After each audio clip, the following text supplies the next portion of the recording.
안녕하세요. 수명고등학교 C반 생명과학 수강생 여러분 반갑습니다. 오늘은 또 온라인 수업을 하게 되었는데요. 실제 수업처럼 여러분 책과 학습지를 놓고 열심히 수업에 참여해 주시기를 부탁드립니다. 우리 지난 시간에 배웠던 거 먼저 점검하고 들어가 볼까요? 지난 시간은 저희가 물질대사라는 것에 대해서 배웠습니다. 물질대사에는 두 가지가 있었는데 혹시 기억이 나실까요? 그렇죠. 동화작용과 이화작용이 있는데 동화는 작은 것에서 저분자에서 고분자, 큰 것을 만들어내는 합성 과정이고 그러려면 에너지가 필요하니까 흡열을 해야겠죠. 그리고 이화작용이 있는데 이화작용은 고분자에서 저분자, 큰 것이 작은 것으로 쪼개지는, 분해되는 반응이고요. 에너지는 필요가 없으니까 내놓아야겠죠. 발열 반응. 그래서 이 세 가지는 세트로 기억하라. 이렇게 말씀을 드렸습니다. 그래서 동화는 히읗히읗 기억하시고 이화는 비읍비읍 이렇게 기억하시라고 또 말씀을 드렸죠. 그러면 여기서 잠깐 저희가 ATP에 대한 것을 또 살펴보고자 하는데요. ATP는 뭐였죠, 여러분? 기억을 한번 되돌려 보시면 아데노신 트리포스페이트라고 해서 아데닌과 리보스가 합쳐진 것에 인산기가 3개 붙여져 있는 거였죠. 그래서 ATP는 이렇게 ATP 3개가 인산기 3개가 있을 때 ATP라고 부르고 2개가 있을 때 ADP라고 부르는데 ATP가 ADP가 될 때는 여기서 하나 떨어져 나간 것이니까 에너지는 방출하게 되는 것이고요. ADP가 ATP가 될 때는 하나를 붙여줘야겠죠. 그러니 에너지가 들어가서 저장이 되는 그런 형태가 됩니다. 지난 시간에 설명을 드렸는데 기억을 하시는지요? 자, 이것을 우리 지난 시간에 배운 세포호흡식에다가 조금 응용을 해보면 이런 식으로 표현을 드릴 수가 있을 것 같아요. 우리가 포도당과 산소가 만나서 이산화탄소와 물, 에너지를 내는 것이 세포호흡식이었죠. 자, 여기에서 방금 정리한 ADP와 ATP를 좀 섞어서 식을 만들어 보면 참고로 이것은 책이나 학습지에는 없습니다. 포도당과 산소가 만나서 ADP와 인산이 무기인산 하나가 들어가면 이산화탄소와 물을 만들어내고 ATP로 합성된다. 이렇게도 또 식을 변형해 볼 수 있겠네요. 참고로 적을 학생들은 적어 주시기 바랍니다. 자, 그러면 우리가 이제 마지막으로 이 물질대사 세포호흡과 관련해서 한 가지를 더 해야 되는데요. 학습지에 보면 무슨 표도 나오고 그래프도 그리는 게 나올 거예요. 효모에 의한 이산화탄소 방출량 비교 실험인데요. 그 전에 우리가 이 산소호흡과 무산소호흡이라는 것을 한번 정리를 해봐야 할 것 같아요. 자, 이것은 여러분들이 뭐 책이나 학습지에다가 정리를 한번 해보시면 좋을 것 같습니다. 여기다가 메모를 한번 해볼까요? 효모라는 것을 설명하기 전에 우리가 보통 세포 호흡이라고 하면 크게 두 가지로 나타내 볼 수가 있습니다. 첫 번째는 산소를 이용하는 산소 호흡과 산소를 이용하지 않는 무산소 호흡 두 가지로 나눠볼 수 있습니다. 자, 산소를 이용하는 것은 당연히 O2가 산소인 거 정도는 알으셔야 됩니다, 여러분. 산소를 이용하는 것이고요. 얘는 O2를 이용하지 않는 것입니다. 얘는 ATP가 만을 다자예요. ATP가 32개 많이 만들어내고요. 얘는 EATP인데요. 아주 조금 만들어냅니다. 세포 입장에서는 그러면 여러분 당연히 이보다는 32가 훨씬 많으니까 산소호흡을 하는 것이 유리하겠죠. 자, 이 무산소호흡은 우리가 다르게 표현할 수도 있는데요. 여러분들 발효나 뷔페를 들어보셨는지 모르겠어요. 여러분들 요구르트 또 이런 거 김치, 치즈 이런 거 좋아하시나요? 술 이런 것도 발효에 속하는데요. 이 발효하고 뷔페라고도 불리는 부분이 있는데 이 발효와 뷔페의 차이점은 사실은 그냥 쉽게 말하면 둘 다 썩는 거거든요. 썩는 건데 어떤 거는 뉘앙스가 발효는 왠지 좀 좋은 느낌이 들고 뷔페는 좀 나쁜 느낌이 들잖아요. 그 기준이 사람이라서 그렇습니다. 사람에게 이로우면 발효고 해로우면 부패라고 말합니다. 그래서 발효는 아까 말씀드린 김치나 요구르트, 치즈 이런 것들을 얻을 수 있으니까 사람에게 유리하죠. 이롭죠. 그러나 부패는 뭐 유독한 가스라든지 독성 물질들을 내놓기 때문에 해롭습니다. 그러나 생물의 입장에서 보면 똑같이 썩는 거라는 거 주의해 주시기 바랍니다. 자, 그러면 이 효모라는 것을 공부해 볼 건데 여러분 호모하고 호모사피엔스 이거하고 우리 뭐 이렇게 동성애자 말할 때 호모라고 표현하기도 하잖아요. 그 호모하고는 다른 거예요. 이 효모는 곰팡이에 속하는 포자로 포자로 증식을 하는 그런 물질입니다. 이 효모라는 이 생물은 산소가 있을 때는 산소호흡을 해요. 산소가 있을 때는 산소호흡을 하는데 그래서 ATP를 만들어내지만 산소가 없을 때는 얘는 알코올 발효를 합니다. 산소가 있을 때는 산소를 이용해서 ATP를 생성하지만 없을 때는 포도당을 에탄올과 CO2로 분해하는 알코올 발효를 하게 된다는 것이죠. 물론 ATP를 만들어내지만 아까 조금 전에 말씀드린 것처럼 무산소 호흡이니까 굉장히 적은 양의 ATP를 만든다고 생각하시면 되겠습니다. 이것도 한번 이 아래쪽에 한번 적어 보겠습니다. 이 효모라는 생물은 산소가 있을 때와 산소가 없을 때 각각 다른 반응을 보이는데 산소 호흡을 하게 되고 산소가 없을 때는 무산소 호흡 그 중에서도 알코올 발효라는 것을 하게 됩니다. 식을 간단히 써보면 얘는 포도당을 물과 이산화탄소로만 쪼개는 것이라면 얘는 포도당을 에탄올과 이산화탄소로 쪼개는 것이라고 생각을 하시면 됩니다. 자, 그러면 지우고 다시 해볼게요.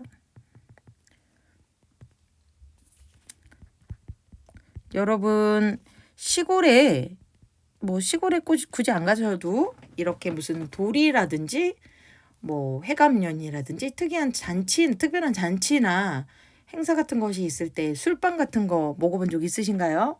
네, 이 에탄올은 술을 만드는 발효라면 이산화탄소는 CO2, 빵을 만드는 발효라고 생각하시면 됩니다. 그래서 알코올 발효에는 에탄올과 CO2가 나오니까 술빵을 만드는 거구나 라고 생각을 하시면 될 것 같아요. 자, 정리되셨나요? 세포호흡은 산소호흡과 무산소호흡을 하고 효모라는 이 생물은 산소가 있을 때는 산소호흡, 없을 때는 무산소호흡, 알코올 발효를 하는데 오늘은 이 알코올 발효에 대한 그런 내용을 정리해 보려고 하는 거예요. 수능이나 이런 데는 굉장히 잘 나오는 내용이거든요. 여러분들 학습지하고 책을 한번 보시면 학습지에는 제가 설탕 용액으로 바꿔놨고요. 이 책에는 음료수라는 걸로 실험을 하게끔 진행을 했어요. 그래서 제가 이 책에 있는 내용을 가지고 잠깐 과정을 설명해 드릴 건데 여러분들 학습지 펼쳐놓고 보셔도 좋을 것 같아요. 자, 건조효모를 물에 녹여요. 그래서 효모액을 만들어내고요. 얘를 40도씨 물에 중탕한다. 중탕이 뭐냐면 물 안에 넣어가지고 간접 가열을 하는 방식이거든요. 자, 이거는 CO2라고 써도 여러분 아셔야 됩니다. H2O, CO2, O2 정도는 CO2를 제거하는 과정이에요. 그리고 음료수가 담긴 플라스크에 효모액을 넣어준 다음에 고무마개로 막아준다 이렇게 돼 있죠. 고무마개, 뭐 솜 이런 거 나오면 다 이거는 O2를 차단해주는 그런 장치입니다. 그러면 O2 차단? 산소 없앤다고? 그럼 뭐 하려는 거지? 그렇죠. 발효, 알코올 발효를 보려는 거구나 이렇게 생각할 수 있겠죠. 그리고 나서 노트북과 NBL 접속 장치 이용해 가지고 그리고 나서 요거를 기체 발생량을 쭉 비교해 본다 라는 것이거든요. 자, 그러면 여러분들 그림 나와 있는 부분 좀 설명을 드려볼게요. 이렇게 생긴 실험관인데요. 이거는 발효관이라고 해요. 이 발효관 모양이 좀 특이한데 끝에가 이렇게 막혀 있습니다. 그래서 이 막힌 부분을 맹관부라고 말합니다. 그래서 저희는 이 맹관부에 수위, 뭐 영화를 만들 때 수위 조절한다 그런 표현 들어보셨죠? 물의 위치, 그러니까 높이. 그 발효관의 맹관부의 수위 부분을 주의해서 보셔야 하는데 처음에 이렇게 발효액을 효모액을 당 용액과 섞은 걸 넣어주면 이렇게 끝이 꽉 차게 되겠죠, 맹관부가. 그리고 여기 솜 나오네요. 고무막의 솜 같은 건데요. 이것도 오투를 차단해서 알코올 발효 보는 그런 장치입니다. 수위를 보시면 처음에 막혀 있죠. 그런데 발효가 되면 어떻게 됩니까, 여러분? 이걸 어떻게 됐다고 표현할 수 있을까요, 이 부위를? 그렇죠. 수위가 내려갔다. 발효가 되면 내려갔다. 이렇게 볼 수 있어요. 그리고 여러분들이 1학년 때 통과해서 수산화 칼륨에 대한 내용을 좀 배우셨는지 기억이 나시는지 모르겠는데요. 이 수산화 칼륨은 KOH예요. 이 수산화 칼륨을 넣어주면 얘는 CO2랑 반응하는 경향이 있습니다. 그러면 어떻게 될까요? CO2가 사라지니까 다시 맹관부 수위는 올라가겠죠. 그래서 여러분 맹관비 수위는 또 시험에도 잘 나오는데요. KOH는 잘 모르신다면 이건 좀 심한 내용이니까 넘어가셔도 되겠습니다. 어찌됐든 기체가 나오면서 이렇게 그 효모액이랑 당 용액을 밀어내니까 이렇게 수위가 내려가게 된다. 이 부분은 반드시 기억을 해주시기 바랍니다. 수위는 내려간다. 이 부분. 자, 그러면 이제 탐구활동 이렇게 한번 보실 텐데요. 이제 학습지로 보시면 되겠습니다. 학습지에는 그 보기 좋으시라고 제가 표로 정리를 해보았는데요. 발효관 1, 2, 3, 4가 있어요. 그러면 여러분 차이점을 좀 아시겠나요? 1, 2, 3, 4의 설탕용은 동일하게 들어가죠. 근데 뭐가 다르죠? 그렇죠. 농도가 좀씩 다르네요. 1, 2는 5%고 3, 4는 10, 15 이렇게 되고요. 그 다음에 또 뭐가 다를까요? 1번에는 증류수라는 게 들어가고 나머지는 효모액이 동일한 양이 들어가네요. 여기서 증류수든 효모액이든 동일한 양이 들어간다는 것을 통해서 여러분이 저 이름 뭐지? 효모액은 안 들어갔는데 왜 넣지? 한번 탐구 방법 생각해 보세요. 실험할 때 실험 결과의 타당성을 높이기 위해 뭐를 하나 설치해야 되잖아요. 힌트는 그것입니다. 그것을 위한 용도로 1번은 만들었구나 이렇게 생각하시면 됩니다. 자, 그러면 한번 생각을 해보세요, 여러분. 1, 2, 3, 4 결과를 생각을 한번 해보시면 결과는 학습지에도 표로 기록이 되어 있습니다만은 어떤 것이 발효가 가장 많이 일어날까요? 참고로 효모는 뭐를 먹이로 사용하죠? 포도당을 먹이로 사용하죠. 그러면 먹이에 해당되는 설탕은 설포과잖아요. 포도당과 과당으로 이렇게 나누어지게 되거든요. 그러니 얘 먹이는 포도당이 설탕 안에 들어있다 이렇게 생각을 하시면 돼요. 그러면 설탕 농도가 진하면 진할수록 포도당이 많이 들어있을까요? 적게 들어있을까요? 그렇죠. 많이 들어있겠죠. 그럼 농도가 진해지면 진해질수록 발효가 많이 일어날까요? 적게 일어날까요? 그렇죠. 많이 일어나겠죠? 그럼 우리가 예측을 하기로 1, 2, 3, 4번 중에서 4번이 발효가 제일 많이 일어나겠네? 이렇게 생각해 볼 수 있겠죠. 자, 그러면 표를 한번 보시겠습니다, 여러분. 표를 보면 정말 예측한 대로 그렇게 나왔을까요? 네, 그렇네요. 예측한 대로 1 발효가는 반응이 없었지만 2, 3, 4는 시간이 가면 갈수록 0에서 100초로 지나갈수록 이렇게 양이 점점 증가했는데 4는 가장 많이 증가한 것을 볼 수가 있습니다. 그래서 참고로 ppm이라고 여러분들 그거는 제가 학습지에다 기록을 해놨는데요. 아주 미량의 기체라든지 이런 거를 잴 때는 그 ppm이라는 것을 사용을 합니다. 참고로. 그러면 이거를 그래프를 그려보라고 하는데 여러분들이 할 수 있는 친구는 잠시 화면을 멈춰놓고 그래프에다가 포인트를 잡아서 한번 꺾은 선 그래프를 그려보시기 바래요. 그리고 좀 어려운 친구들은 바로 답을 보여드릴 테니까 이 답을 보고 그리셔도 무방합니다. 자, 잘 보이시나요? 시간이 지남에 따라서 1, 2, 3, 4는 발효관 1, 2, 3, 4를 말하는 거고요. 4번이 가장 높게 그렇게 증가하였고 그 다음이 3, 2, 1 순이네요. 자, 그러면 이것을 통해서 우리는 무엇을 확인할 수 있을까요? 역시 잠시 멈춰놓고 밑에 정리하기 문제를 한번 스스로 풀어보고 답을 점검해 보시면 좋을 것 같습니다. 자, 점검해 보셨을까요? 자, 이제 그러면 답을 한번 확인해 보겠습니다. 어느 발효관에서 이산화탄소가 가장 많이 발생했을까? 까닭은 무엇일까? 여러분 답은 무엇일까요? 그렇죠. 4번이 되겠죠? 왜 그렇죠? 4번이 다른 것 같고 차이점은 뭐죠? 설탕용이 가장 많다는 거죠. 자, 이렇게 예시 답안인데요. 너무 길면 여기서부터 여기까지만 쓰셔도 되겠습니다. 설탕은 효모에 의해서 물과 이산화탄소로 분해가 되니까 설탕이 많을수록 이산화탄소가 많아진다. 여기서 포인트는 가로 부분입니다. 설탕이 많을수록 이산화탄소가 많이 발생하니까 라는 것이죠. 자, 적어 보시고요. 두 번째 질문 넘어가 보겠습니다. 설탕이 효모액과 섞었을 때 이산화탄소는 왜 발생하지? 설탕에 여러분 뭐가 있을까요? 네, 탄수화물의 그 원소로 CHO 이렇게 제가 말씀드렸었나요? 안 드렸다면 CHO라는 원소들로 구성되어 있는데요. 여기에 있는 C하고 그 다음에 효모랑 산소랑 반응을 해서 이산화탄소가 발생하게 됩니다. 설탕 속에 탄소와 여기도 너무 길다면 이 부분만 적으셔도 되겠습니다. 이 부분이 핵심 내용입니다. 설탕 속에 들어있는 탄소와 산소가 반응을 해서 이산화탄소가 발생한다. 이렇게 생각하시면 됩니다. 그러면 여기서 질문하는 친구들도 있을 거예요. 산소 차단한다고 하지 않았나요? 네, 물론 차단합니다만은 유입되는 산소는 차단하지만 그 안에 있는 산소가 반응할 수는 있겠죠. 그래서 설탕의 탄소와 산소가 반응해서 CO2가 만들어지게 됩니다.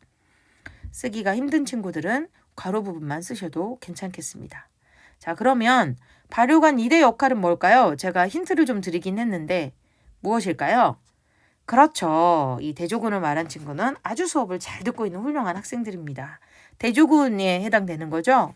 왜 그럴까요? 이유도 한번 생각을 해볼까요?